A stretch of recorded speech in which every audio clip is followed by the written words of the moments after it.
السلام علیکم ورحمۃ اللہ وبرکاتہ۔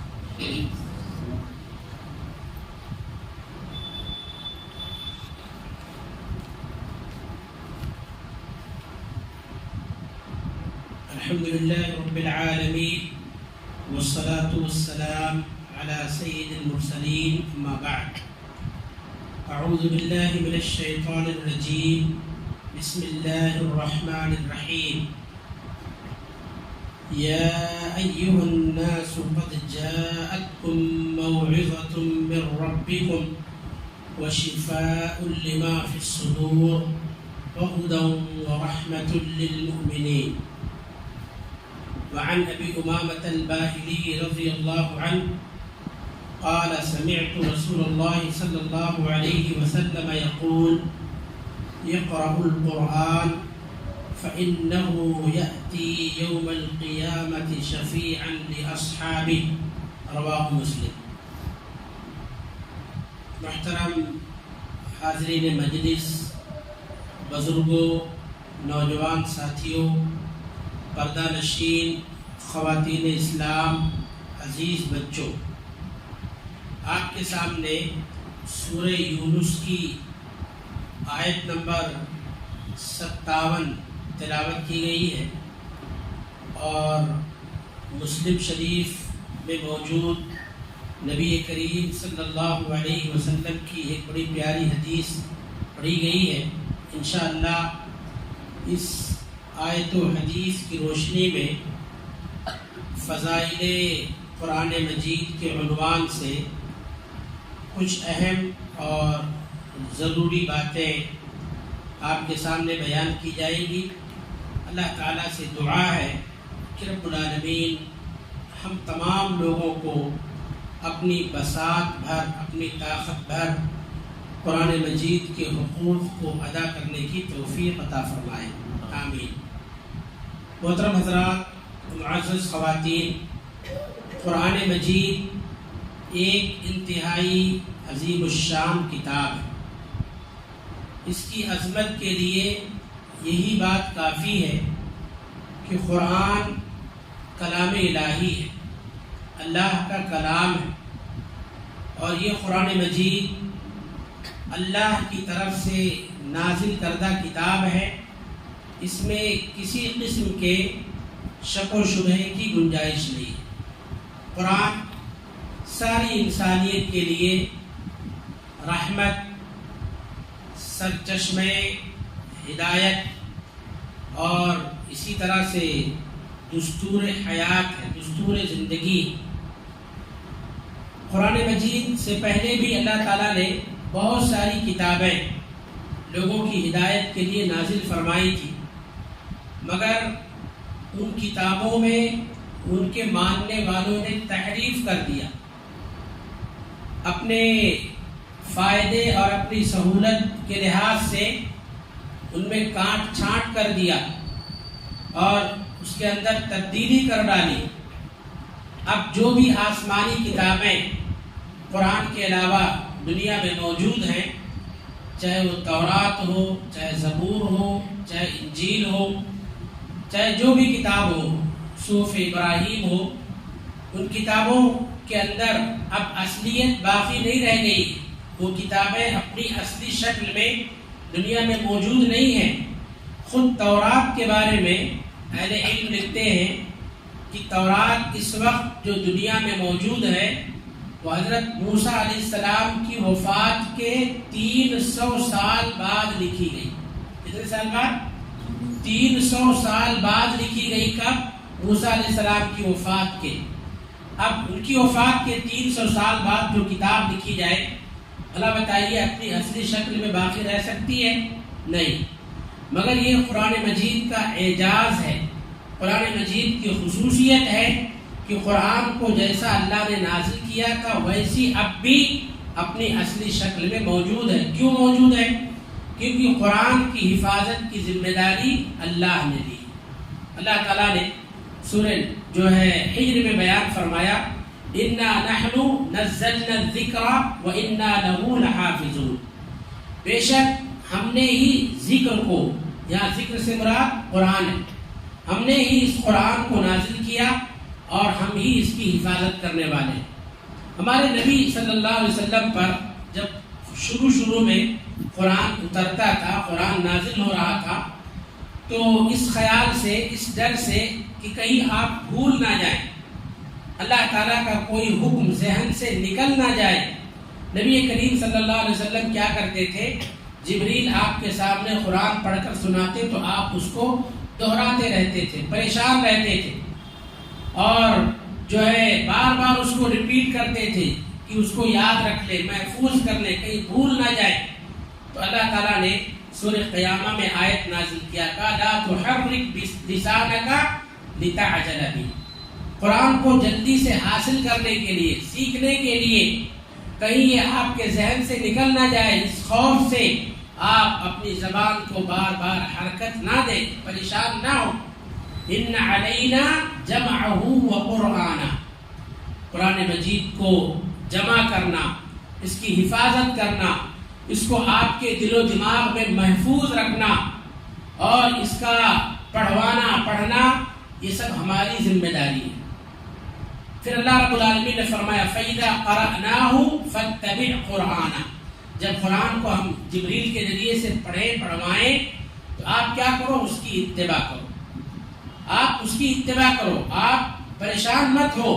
ثُمَّ إِنَّ عَلَيْنَا بَيَانًا، پھر اللہ نے فرمایا قرآن کی تفسیر بیان کرنا بھی ہمارے ذمہ ہے، اس میں جو مبہم باتیں ہیں، جو غیر واضح باتیں ہیں، ان کی وضاحت کرنا بھی ہماری ذمہ داری ہے۔ اللہ تعالیٰ نے ہر طرح سے قرآن مجید کی حفاظت کیا۔ آپ دیکھیں نبی کریم صلی اللہ علیہ وسلم پر جب قرآن اترتا تھا تو آپ کے آس پاس جو ہے کاتبین وحی کی ایک ٹیم موجود ہوتی تھی، اور حافظ ابن حجر رحمۃ اللہ علیہ نے لکھا ہے کہ باقاعدہ 23 سے زیادہ ایسے صحابہ کرام تھے جو نبی کریم صلی اللہ علیہ وسلم کی مجلس میں بیٹھ کر وحی لکھتے تھے۔ ان میں مشہور حضرت معاویہ بن ابی سفیان رضی اللہ عنہ، زید بن ثابت رضی اللہ عنہ، معاذ بن جبل رضی اللہ عنہ، اور اسی طرح سے حنظلہ رضی اللہ عنہ، اور بھی بہت سارے صحابہ ہیں کہ باقاعدہ ایک ٹیم موجود ہوتی تھی جو آپ کے پاس بیٹھے رہتے تھے۔ اللہ کے نبی صلی اللہ علیہ وسلم قرآن کا املا کرواتے تھے، قرآن لکھواتے تھے اور کہتے تھے دیکھو یہ آیت اتری ہے، اس کو فلاں سورہ میں لکھ لو، اس آیت کو فلاں سورہ میں لکھو، فلاں آیت کے بعد لکھو، اس سورہ کو فلاں سورت کے بعد لکھو۔ تو باقاعدہ اللہ کے نبی صلی اللہ علیہ وسلم لکھواتے بھی جاتے تھے اور اس کو مرتب بھی کروا رہے تھے، ترتیب وار لکھواتے جا رہے تھے۔ بعض صحابہ قرآن کو پتھروں پر، بعض درخت کے پتوں پر، بعض کپڑوں پر، بعض چمڑوں پر قرآن مجید کو لکھتے تھے۔ مگر جب حضرت ابو بکر صدیق رضی اللہ عنہ کا دور خلافت آیا اور مسلمان جو ہے مدینہ سے باہر پھیلنے لگے تو خطرہ لاحق ہونے لگا، اس لیے قرآن کو ایک جگہ جمع کرنے کا حکم صادر فرمایا، اور حضرت زید بن ثابت رضی اللہ عنہ جو اس میں سب سے زیادہ ماہر تھے ان کو یہ ذمہ داری دی گئی اور ان کو اس ڈپارٹمنٹ کا ہیڈ بنایا گیا، ان کو اس کا ہیڈ بنایا گیا، ان کو یہ ذمہ داری دی گئی کہ جہاں جہاں جن کے گھروں میں بھی قرآن لکھا ہوا موجود ہے، چاہے پتھروں پر، چاہے پتوں پر، چاہے کپڑوں پر، چاہے چمڑوں پر، سب کچھ جو ہے دربار خلافت میں منگایا جائے اور اس کو یکجا کیا جائے، جمع کیا جائے۔ مگر ابھی قرآن کو اصلی شکل نہیں دی گئی۔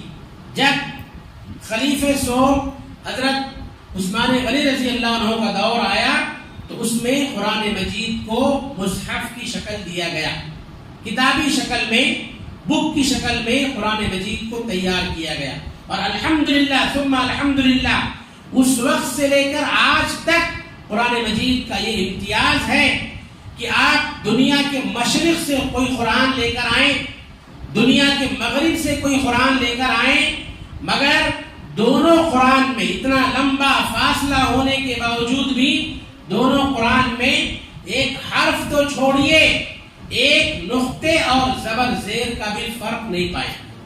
قرآن مجید دنیا کے اندر سب سے زیادہ یاد کی جانے والی، سب سے زیادہ حفظ کی جانے والی کتاب ہے. آج بھی ہم چیلنج کے ساتھ کہہ سکتے ہیں اگر دنیا کے تمام گھروں سے قرآن نکال دیا جائے، تمام لائبریریوں سے قرآن نکال دیا جائے، پھر بھی منٹوں سیکنڈوں میں قرآن انشاءاللہ ثم انشاءاللہ اپنی اصلی شکل میں تیار کر دیا جائے گا. لاکھوں کروڑوں حفاظ کے دلوں میں الحمدللہ قرآن مجید موجود ہے. یہ قرآن مجید کا امتیاز ہے. کیوں؟ اس کی حفاظت کی ذمہ داری اللہ نے لی ہے. انا نحن نزلنا الذکر وانا له لحافظون.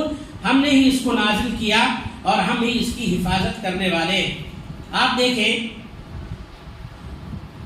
دنیا بھر میں قرآن مجید کے جو حفاظ موجود ہیں، آج ایسے ایسے حفاظ موجود ہیں، کم سن بچے ان کو الحمدو کا معنی نہیں معلوم ہوتا، الحمدو کا معنی مطلب نہیں معلوم ہوتا، مگر پھر بھی ان کے سینے میں پورا قرآن محفوظ ہوتا ہے. یہ قرآن کی عظمت ہے. بہت سارے کم سن بچے قرآن کو حفظ کر لیتے ہیں مگر الناس کا معنی معلوم نہیں، الحمدو کا معنی معلوم نہیں، اعوذ بھی کا معنی معلوم نہیں، مگر پھر بھی پورا قرآن حفظ کر لیتے ہیں. تو یہ قرآن کا اعجاز ہے، قرآن کی عظمت ہے اور یہ خصوصیت قرآن مجید کو حاصل ہے. الحمدللہ ثم الحمدللہ. یہ ہم سب کے لیے بہت بڑے فخر کی بات ہے کہ اللہ تعالیٰ نے ہمیں امت محمدیہ صلی اللہ علیہ وسلم میں پیدا فرمایا. اللہ تعالیٰ نے ہمیں حاملین قرآن بنایا. تو ہمارے اوپر قرآن کے تئیں جو ذمہ داریاں بنتی ہیں، جو حقوق عائد ہوتے ہیں، پہلے ان کو سمجھیں، پھر کما حقہ ان حقوق کو ادا کرنے کی کوشش کریں. ایک مسلمان ہونے کے ناطے، نبی کریم صلی اللہ علیہ وسلم کا امتی ہونے کے ناطے، قرآن کے تعلق سے ہم تمام مسلمانوں پر 5 بنیادی ذمہ داریاں عائد ہوتی ہیں. سب سے پہلی ذمہ داری ہر فرد پر، چاہے بچہ ہو، جوان ہو، بوڑھا ہو، مرد ہو، عورت ہو، امیر ہو، غریب ہو، ہر فرد پر فردن انفرادی طور پر یہ ذمہ داری عائد ہوتی ہے کہ ہم قرآن کو اچھی طرح سے پڑھنا سیکھیں. قرآن پڑھنے کے لیے کوئی عمر خاص نہیں ہے کہ آپ بچپن میں اس کو سیکھیں. بچپن میں موقع نہیں مل سکا، حالات ایسے نہیں تھے، بڑے ہو گئے، جوان ہو گئے ہیں، پھر بھی آپ قرآن کے لیے وقت نکالیے. بوڑھے ہو گئے پھر بھی آپ قرآن کے لیے وقت نکالیے. دنیا کے کاموں کے لیے ہمارے پاس کافی وقت رہتا ہے مگر قرآن کے لیے ہم وقت نہیں دیتے. قرآن کے لیے وقت نکالیے، اچھی طرح سے قرآن مجید پڑھنا سیکھیے. یہ ہر مسلم کی ذمہ داری. دوسری ذمہ داری یہ ہے قرآن سیکھنے کے بعد بکثرت قرآن کی تلاوت کریں. دیکھیے افسوس کے ساتھ نام لے کر کہتا ہوں میں، ہم اہل حدیثوں کے اندر خاص طور پر 3 بڑی کمزوریاں کیا ہیں، اور یہ تینوں کمزوریوں کو دور کرنا ضروری ہے. پہلی کمزوری یہ ہے کہ ہم سنتوں کی کما حقہ پابندی نہیں کر رہے. پہلی کمزوری اہل حدیثوں کے یہاں سنتوں کی کما حقہ پابندی نہیں ہو رہی ہے. دوسری کمزوری یہ ہے جس طرح سے اللہ سے دعا کرنا چاہیے اس طرح سے اللہ سے دعا نہیں کر رہے.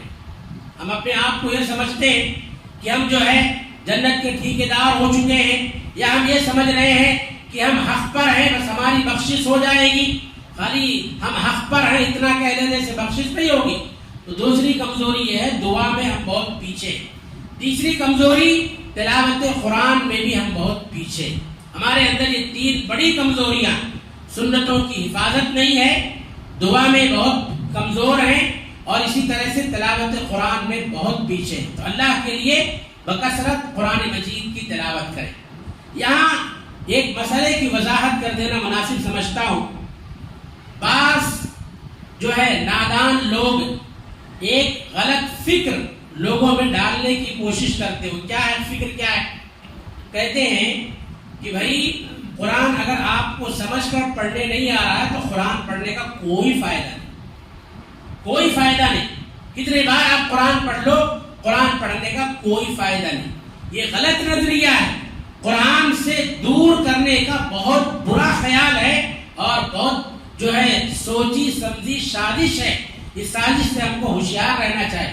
آپ صحابہ کی زندگیاں پڑھیں، جو ہے اللہ کے نبی صلی اللہ علیہ وسلم نے حضرت ابو موسیٰ اشعری اور حضرت معاذ بن جبل رضی اللہ عنہما کو ایک ساتھ یمن کا گورنر بنا کر بھیجا تھا، الگ الگ صوبے کا گورنر اور ذمہ دار بنا کر بھیجا تھا۔ ابو موسیٰ اشعری الگ صوبے کے گورنر تھے، معاذ بن جبل الگ صوبے کے گورنر تھے۔ جب ان کی آپس میں ملاقات ہوتی تو بہت ساری دلچسپ باتیں ہوتی تھیں۔ قرآن کے بارے میں پوچھتے تھے کہ آپ کتنا قرآن پڑھ لیتے ہیں، قرآن کی تلاوت کے تعلق سے آپ کا طریقہ کیا ہے؟ تو حضرت ابو موسیٰ اشعری رضی اللہ عنہ کہتے تھے کہ میں جو ہے اٹھتے بیٹھتے چلتے پھرتے سوتے جاگتے قرآن کی تلاوت کرتا ہوں۔ میرا معمول ہے کہ میں روزانہ تقریباً ایک منزل کی تلاوت مکمل کر لیتا ہوں۔ ایک منزل جانتے کتنا ہوتا ہے؟ سورہ نساء کے اختتام تک ایک منزل، تقریباً 5.25 پارے۔ میں ایک دن میں 5.25 پارے کی تلاوت مکمل کر لیتا ہوں۔ یہ کون ہے؟ یمن کے گورنر ہیں، بہت سارے سرکاری معاملات ان کو ڈیل کرنے ہوتے ہیں، عوام کے بہت سارے مسائل اور ان کی ذمہ داریاں ان کے سر پر ہوتی ہیں۔ ان سب کے باوجود کہتے ہیں کہ میں جو ہے 5 پارے سے زائد روزانہ قرآن مجید کی تلاوت کر لیتا ہوں۔ حضرت معاذ بن جبل رضی اللہ عنہ سے پوچھا گیا آپ کا طرز کیا، آپ کا طریقہ کیا ہے؟ تو کہتے ہیں کہ میں جو ہے رات کے پہلے حصے میں، عشاء کے بعد رات کے پہلے حصے میں سو جاتا ہوں، اس کے بعد میں اٹھتا ہوں اور میں بکثرت قرآن مجید کی تلاوت کرتا ہوں، اللہ کے لیے سوتا ہوں، اللہ کے لیے جاگتا ہوں۔ میرے بھائیوں آپ غور کریں، توجہ دیں، یہ تلاوت تھی، تلاوت ایک الگ جو ہے اس کا ایک الگ مقام ہے، تلاوت ایک الگ عبادت ہے، اور سمجھ کر پڑھنا یہ اس کے بعد کا معاملہ ہے۔ آج بہت سارے لوگوں کو دیکھا جاتا ہے قرآن کی تلاوت پر توجہ نہیں دیتے، اس کے معنی اور تفسیر پر غور کرتے ہیں۔ یہ قرآن مجید کی تلاوت سے بہت بڑی محرومی ہے۔ نبی کریم صلی اللہ علیہ وسلم کو اللہ تعالیٰ نے نبی بنا کر بھیجا، آپ کی نبوت کے 3 اہم مقاصد تھے۔ کیا مقاصد تھے؟ اللہ تعالیٰ نے سورہ جو ہے آل عمران میں فرمایا لَقَدْ مَنَّ اللَّهُ عَلَى الْمُؤْمِنِينَ إِذْ بَعَثَ فِيهِمْ رَسُولًا مِّنْ أَنفُسِهِمْ يَتْلُو عَلَيْهِمْ آيَاتِهِ وَيُزَكِّيهِمْ وَيُعَلِّمُهُمُ الْكِتَابَ وَالْحِكْمَةَ۔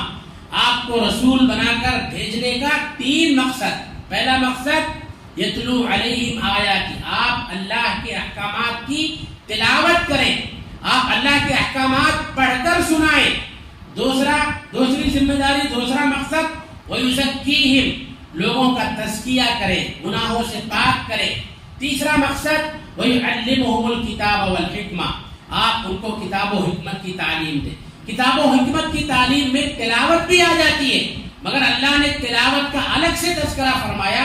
اس سے بات ثابت ہوتی ہے کہ قرآن مجید کی تلاوت ایک الگ عبادت ہے، اس کا ایک الگ اپنا مقام ہے، اور اس کے بعد سمجھ کر پڑھنا یہ دوسرا دور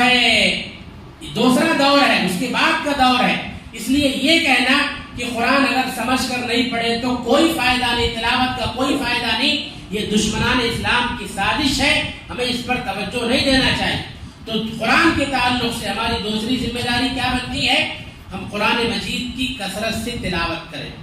دیکھیے نیا سال شروع ہو گیا ہے، محرم پہلا مہینہ ہے، ہم باقاعدہ نئے سال سے ترتیب بنائیں۔ انشاءاللہ ہم روزانہ جتنا ہو سکے گا 1 پارہ، آدھا پارہ، 1 پیج، 2 پیج، انشاءاللہ ہم قرآن کی تلاوت کریں گے۔ لائحہ عمل بنائیں، شیڈول بنائیں، اور اس طرح سے قرآن مجید کی زیادہ سے زیادہ تلاوت جاری رکھیں۔ تیسرا قرآن کا حق کیا ہے؟ قرآن مجید سمجھ کر پڑھنے کی کوشش کریں، ترجمہ اور تفسیر کے ساتھ، 1 آیت ہی صحیح، 2 آیت ہی صحیح، قرآن مجید کو سمجھ کر پڑھنے کی کوشش کریں۔ چوتھا بنیادی حق یہ ہے کہ قرآن مجید کی تعلیمات پر عمل پیرا ہونے کی کوشش کریں۔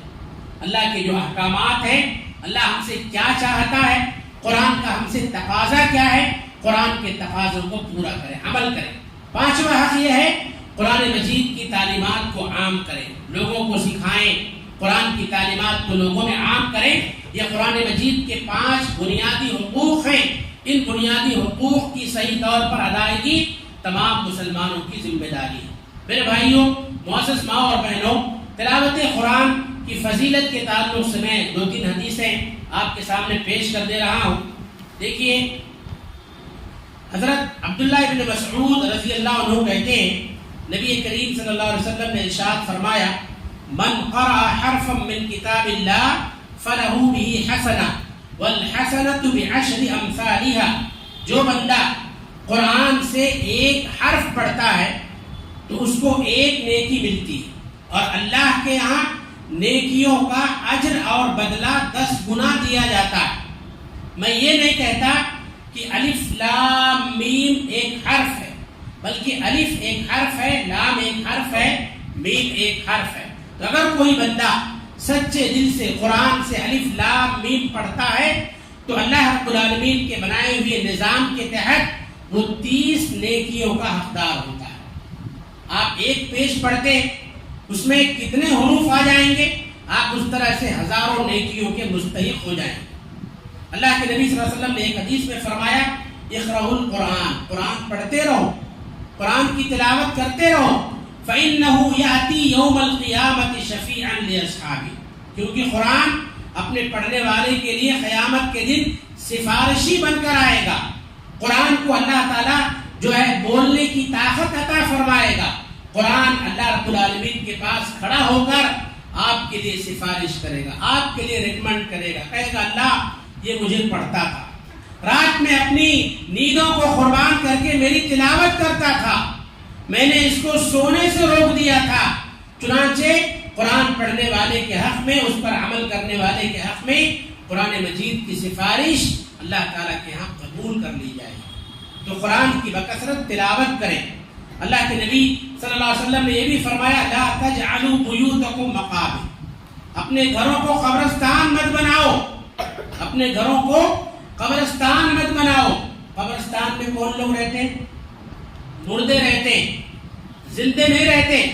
اگر گھروں میں قرآن کی تلاوت کا اہتمام نہیں ہے، ذکر و اذکار کا اہتمام نہیں ہے، نفلی نمازوں کا اہتمام نہیں ہے، تو ہمارے گھر کیا ہے؟ مقابر ہیں، قبرستان ہے. یہ میں نہیں کہہ رہا ہوں، نبی کریم جناب محمد الرسول اللہ صلی اللہ علیہ وسلم کہہ رہے ہیں اپنے گھروں کو قبرستان نہ بناؤ. فإن الشیطان ينفر من البیت الذی تقرأ فیہ سورۃ البقرہ. جس گھر میں سورہ بقرہ کی تلاوت جاری رہتی ہے، ایسے گھر میں شیطان بسیرا نہیں کرتا، شیطان وہاں سے بھاگ جاتا ہے. تو گھروں میں قرآن مجید کی تلاوت کا اہتمام کریں، خود بھی قرآن پڑھیں، گھر کی ماؤں بہنوں کو بھی قرآن پڑھنے کے لیے کہیں. آپ دیکھیے عمل کا کتنا اچھا اثر ہوتا ہے. ماں جب بیٹھ کر قرآن کی تلاوت کرتی ہے، قرآن پڑھتی ہے، چھوٹے چھوٹے بچوں کو دیکھیں آپ، بچے آ کر گود میں بیٹھ جاتے ہیں. ماں انگلی چلاتی ہے، بچے کے ساتھ، ماں کے ساتھ ساتھ بچے بھی انگلی پھراتے ہیں. سمجھ میں کچھ نہیں آتا، ماں کیا کر رہی ہے سمجھ میں نہیں آ رہا ہے، مگر ماں کے ساتھ بچے بھی انگلی چلا رہے ہیں.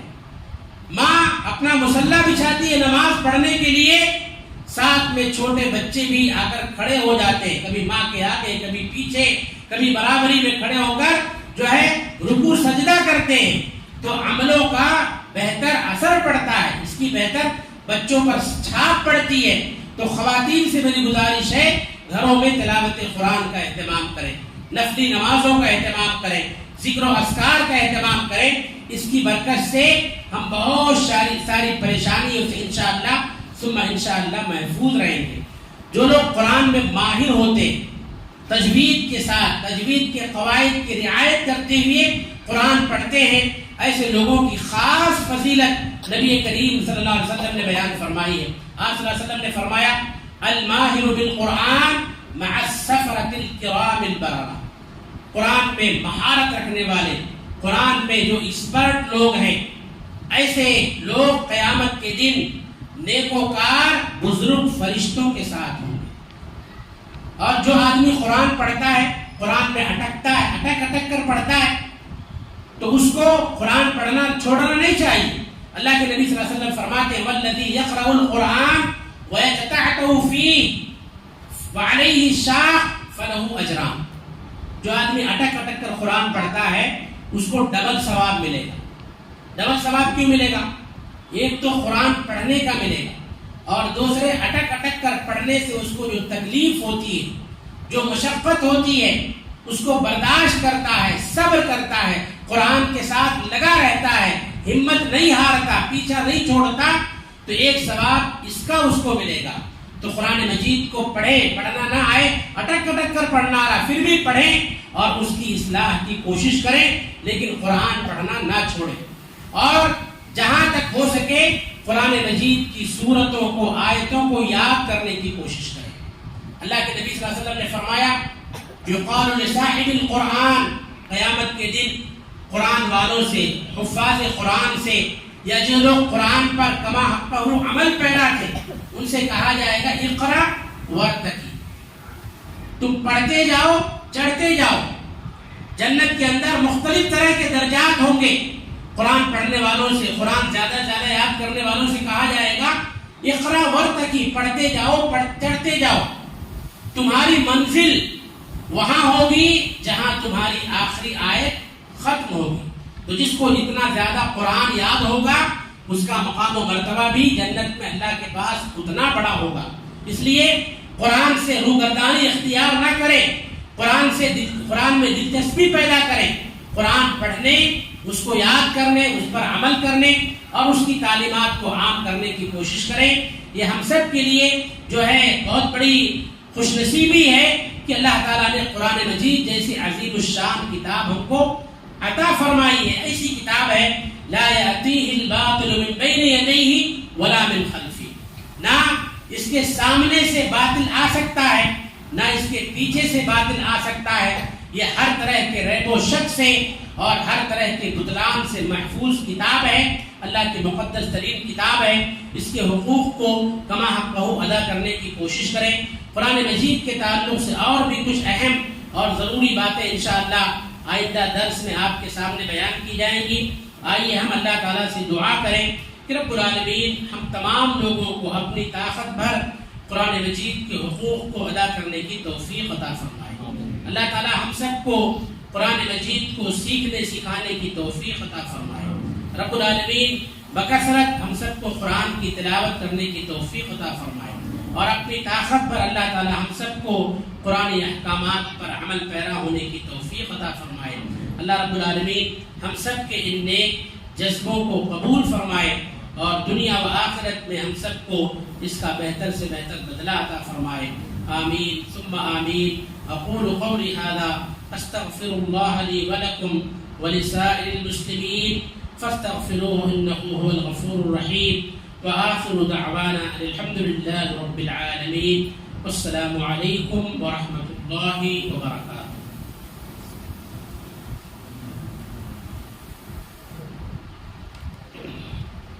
اللہ سے دعا ہے اللہ شیخ کے ایمان میں، عالم ایمان میں برکت عطا فرمائے اور اللہ سے دعا ہے اللہ ہمارے بیٹھنے کو قبول فرمائے.